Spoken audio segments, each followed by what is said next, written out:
खुलुमबाय गोजोन फुंबिलिनि गोजोननायखौ जासिहरनाय जाबाय आरो बेजों लोगोसे नोंथांमोननि थाखाय मोजां मोननैसो खौरां लानानै फैलायबाय। अन्नानै चेनेलाव गोदानै फैदोंब्ला साबस्क्राइब खालाम आरो लाइक खालाम। दिनैनि बृहस्पतिबारनि 9 अक्ट'नि रादाबाव दङ। इउपिएफएल हानजाया मन्त्रि बिबान मोनाखिसै। मैया डक्टर हेमन्त बिश्व शर्माया फोसावनानै होबाय गावनि बिजेपि हानजानिफ्रायनो सानैखौबो होनाय जाबाय।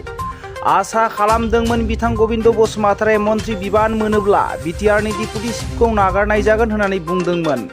नाथाय दुखुनि बाथ्रा मोनाखिसै आरो बिपिएफ हानजायाबो मन्त्रि बिबान लुबैदोंमोन नाथाय बिथांमोनहाबो मोनाखिसै। दिनै बिजेपिनि सानै सुबुं जाय सुबुंफोरा बिबान मोनदों बिसोरनि मुंखौहाय जयन्त मल्ल बरुवा आरो नन्दिता गारसला होननानै मिथिनो मोननाय जायो। आरोबाव साथाम लांदां जानानै दंबावो। बे लांदां जायगानि सायावहाय इउपिएफएल हानजानिफ्राय सासे मोननो हागौ होननानै जोङो मिथिनो मोननाय जायो।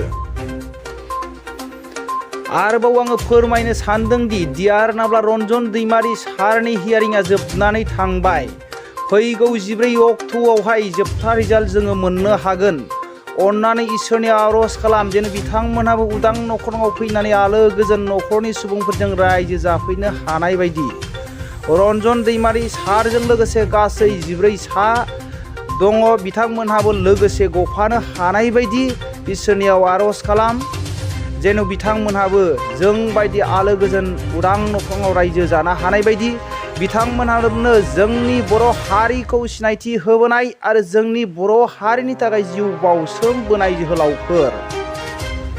मोनसे मोजां खौरां मेट्रिक आनजाद होग्राफोरनि थाखाय सोरबाफोर फेल जादोंब्ला 170 मार्क मोननानै बिसोरो एग्जामिनेसन होफिननो मोनसिगोन, आनजादखौ होफिननो मोनसिगोन। मोनथामल' साबजेक्ट फेल जानाय जानो गोनां जागोन। मोनथामनि बारा फेल जायोब्ला बिसोरो एग्जामाव जिरायनो मोनफिननाय नङा। बिनिखायनो सोरबाफोर मोनथाम साबजेक्ट फेल जानानै दङब्ला फर्म फिलआप खालामनो हागोन। मोनसे साबजेक्टआवहाय 300 रां आरो लोगोसे रुम जिरायनायनि रुम भारा हिसाबै 100 रां होनांगोन, गासै 400। जुदि मोननै दङब्ला बेबायदिनो 300 प्लास खालामनो गोनां जागोन। आरो गासै गोसो गुदुं गोनांफ्रा मोजां फरायफिननानै बे खम समनि गेजेरावनो मेट्रिक पास जाफिननो हानाय जागोन।